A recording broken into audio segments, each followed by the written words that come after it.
You find yourself stepping back. The gatherings that used to feel normal now feel hollow. The conversations loop through the same rehearsed points, and the energy it takes to pretend you're interested just isn't worth it anymore. You've spent years performing, smiling when you felt nothing, agreeing when you saw through every word, handing your time and patience to people who never once genuinely asked how you were doing. And now something's shifted. The guilt of pulling away is still there, but it's quieter now than the exhaustion of staying. Society has a label for you. They'll call you antisocial. They'll say you're isolating. They'll suggest something's wrong with you because you no longer want to participate in a game you've already seen through. But they're not diagnosing your condition. They're misdiagnosing your evolution. Carl Jung spent decades studying what happens when a mind begins to separate itself from the collective. He didn't call it dysfunction. He called it individuation. The most critical psychological process a human being can undergo. You're not withdrawing from life. You're withdrawing from everything that was never real, and that distinction changes everything.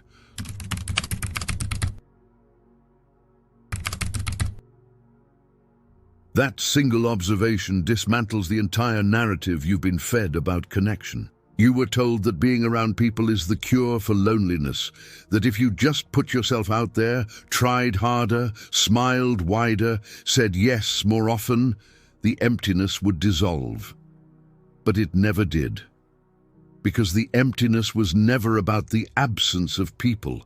It was about the absence of depth. You've been surrounded your entire life and still felt completely alone. Because the version of you that showed up to those interactions was never the real one. It was the version the world trained you to perform. And what you feel now isn't introversion, and it isn't social anxiety. It's the weight of maintaining a character you've outgrown. Deep psychology reveals a pattern that most people will never understand. Because most people never reach the threshold where it activates. The more aware you become, the less tolerable superficiality becomes.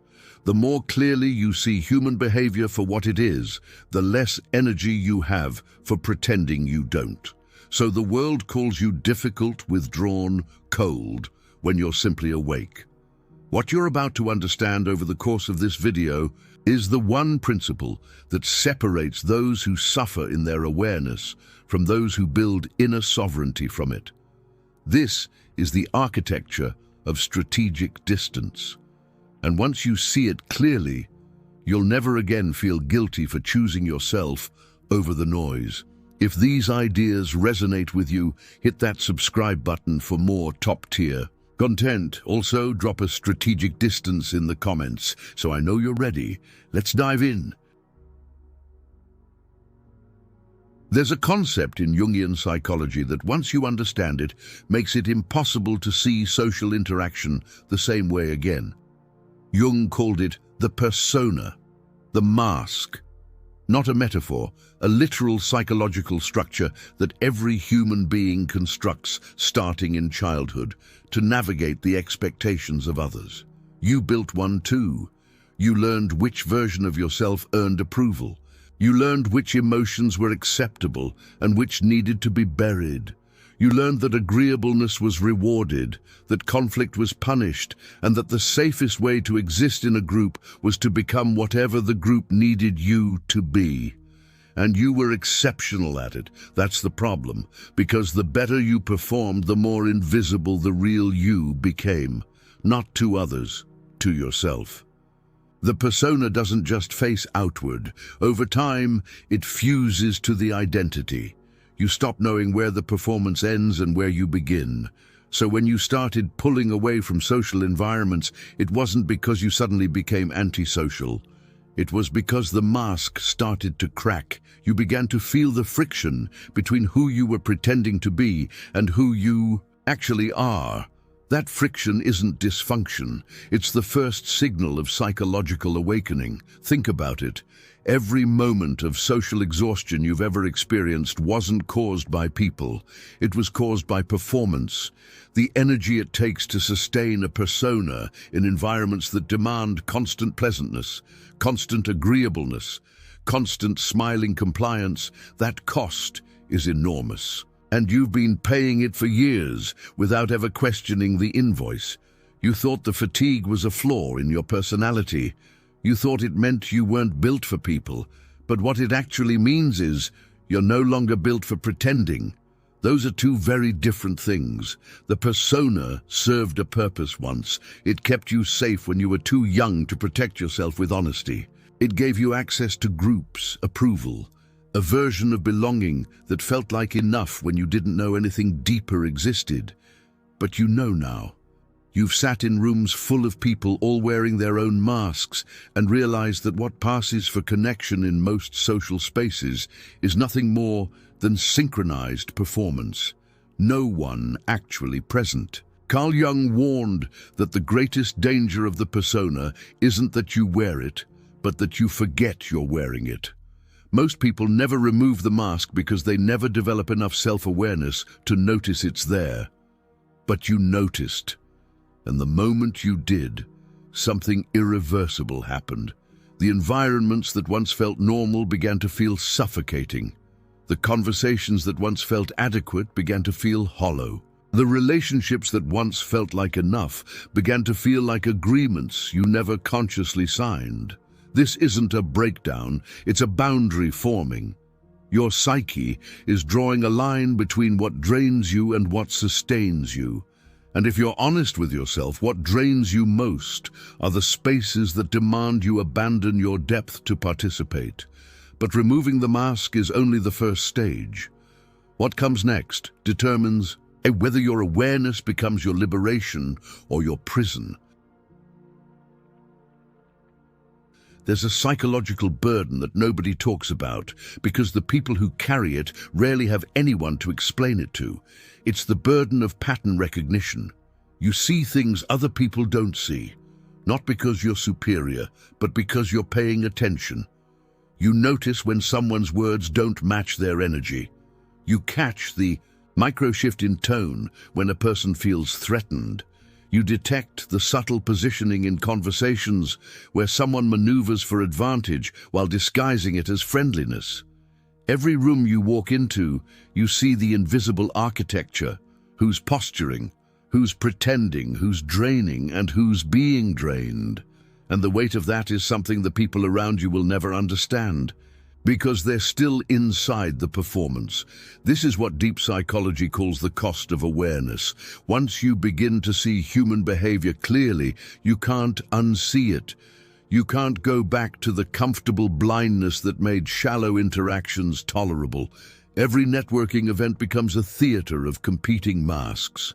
Every casual conversation becomes an exercise in decoding what's actually being communicated beneath the surface. Every relationship becomes a negotiation between what's real and what's performed. You're exhausted, not because you're weak, but because you're processing layers of social reality that most people aren't equipped to perceive. Jung described this through shadow work and the process of individuation. As a mind integrates more of its unconscious material, as it confronts the parts of itself it was trained to deny, it simultaneously develops a sharper lens for perceiving unconscious patterns in others. The clearer you see yourself, the clearer you see everyone else. And clarity, in a world that runs on comfortable illusion, is isolating.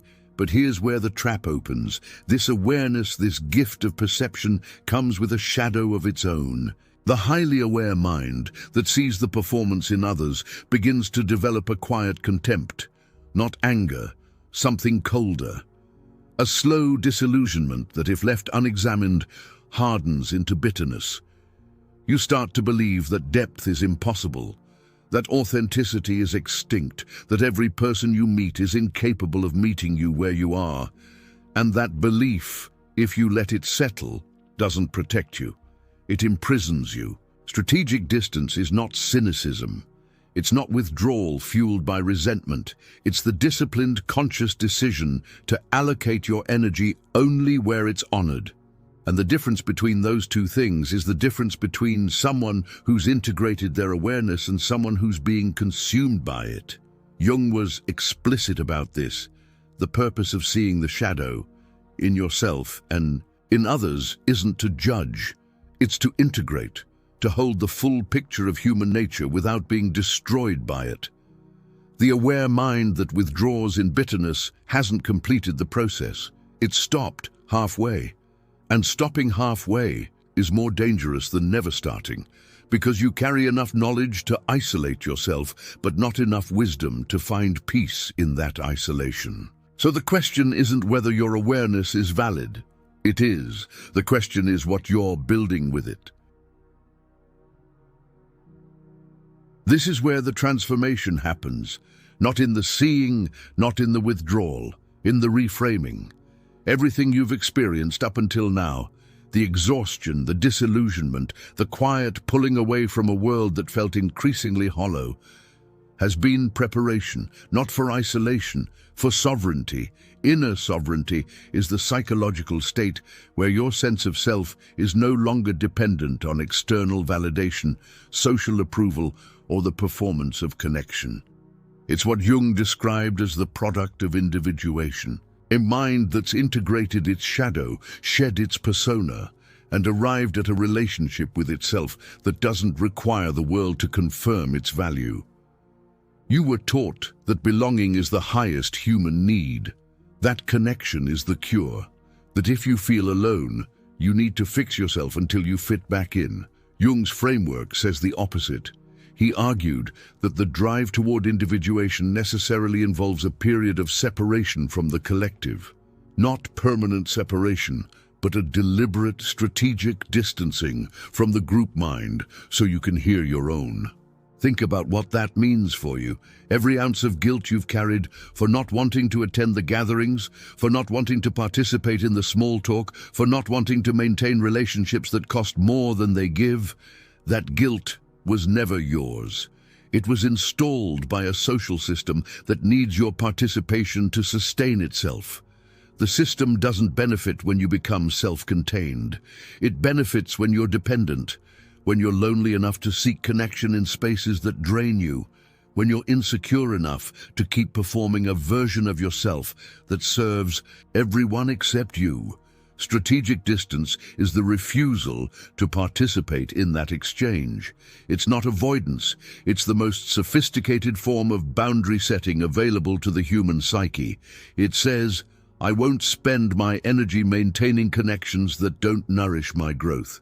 I won't perform agreeableness to avoid someone else's disappointment. I won't sacrifice my depth for superficial harmony. When you make this shift, something changes. The guilt dissolves. Not because you've justified selfishness, but because you've recognized that what you were calling selfishness was actually self-preservation. The aware mind doesn't owe its energy to every person who demands it.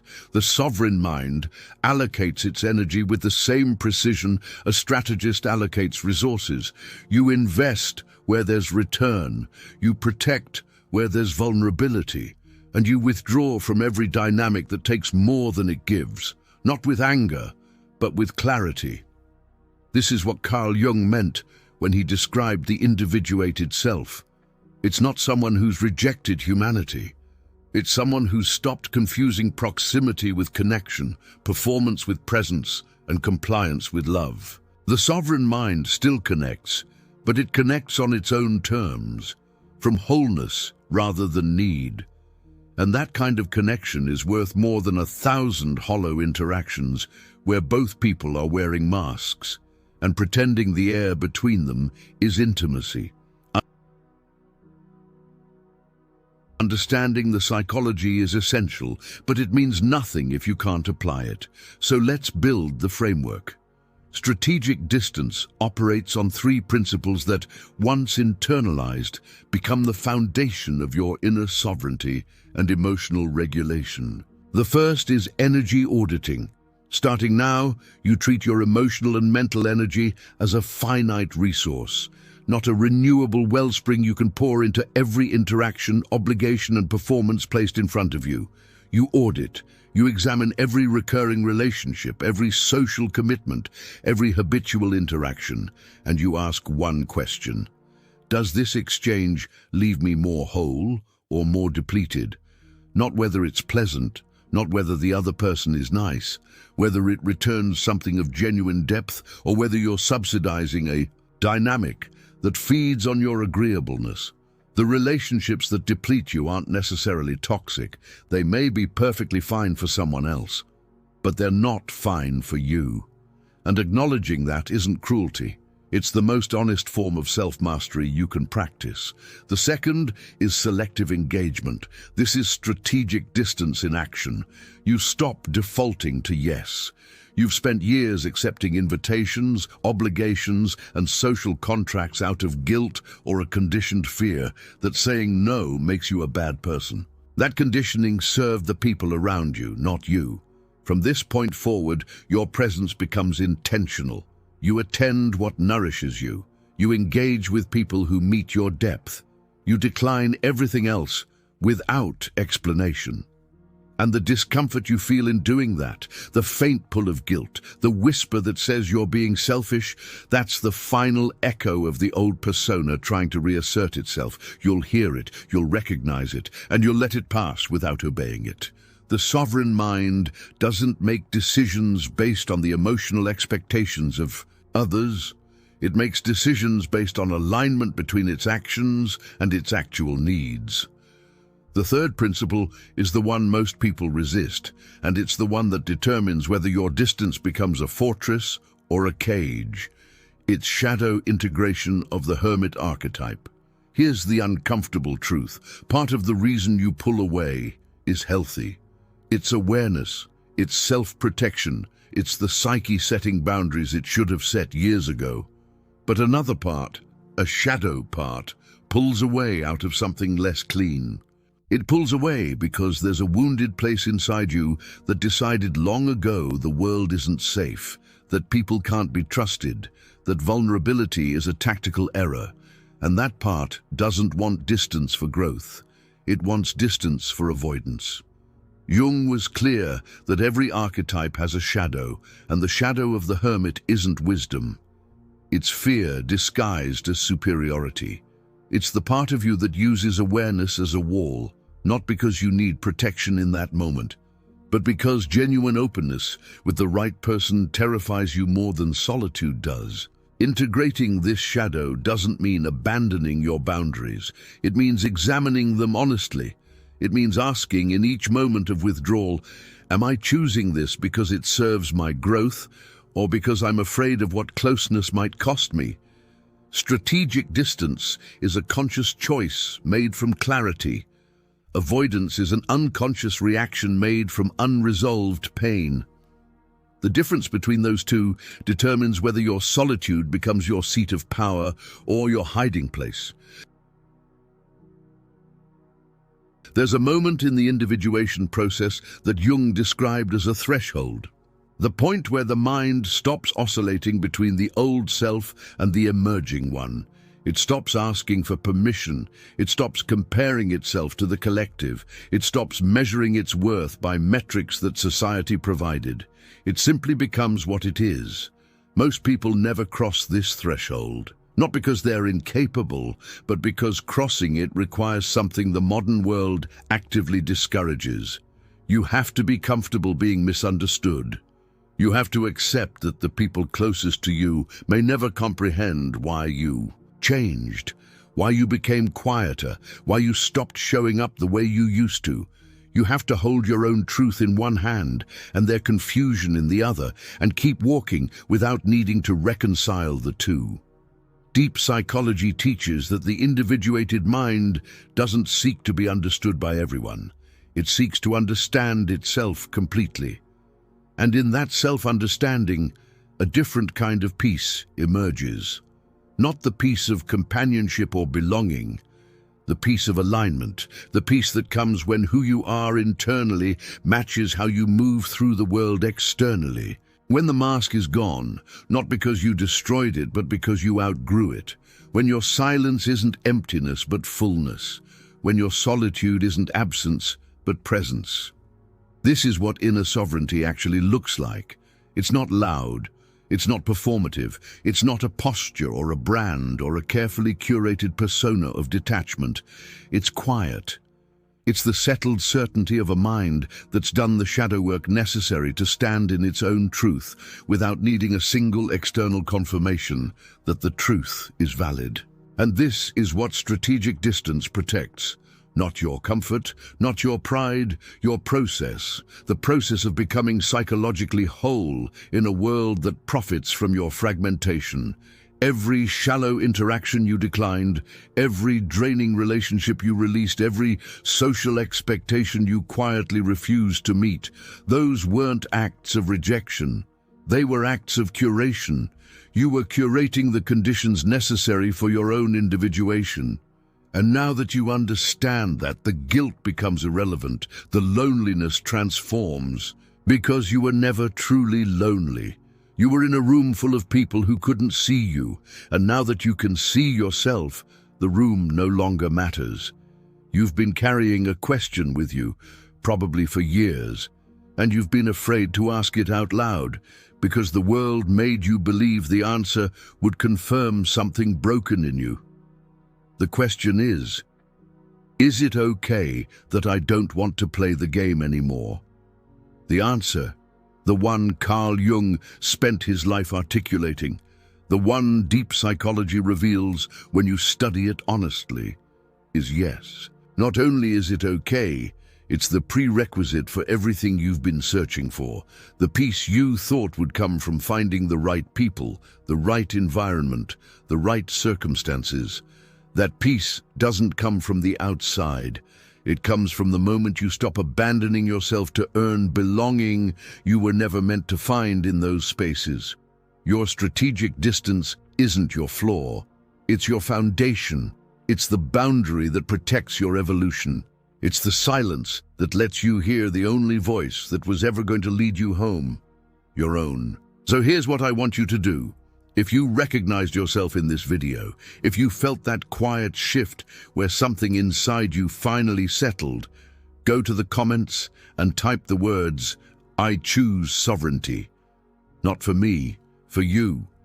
Declarations carry psychological weight, and the act of claiming your distance as a deliberate choice rewires the narrative you've been carrying. It stops being something wrong with you and starts being something right about you. And if you're ready to go deeper, if you understand that this isn't just one video, but the beginning of a fundamentally different way of understanding yourself and the world, then subscribe. This is the only place where deep psychology, shadow work, and self-mastery are explored not as abstract theory, but as the architecture of a life that can't be shaken. Every video here is designed to give you the strategic clarity the world never wanted you to have. And whatever you do, don't stop here. The video on screen right now continues exactly where this one ends. It takes the principles of strategic distance and applies them to the one dynamic most people never master. Trust me, you don't want to miss it. I'll see you there. See what others miss, know what others fear, become who others can't.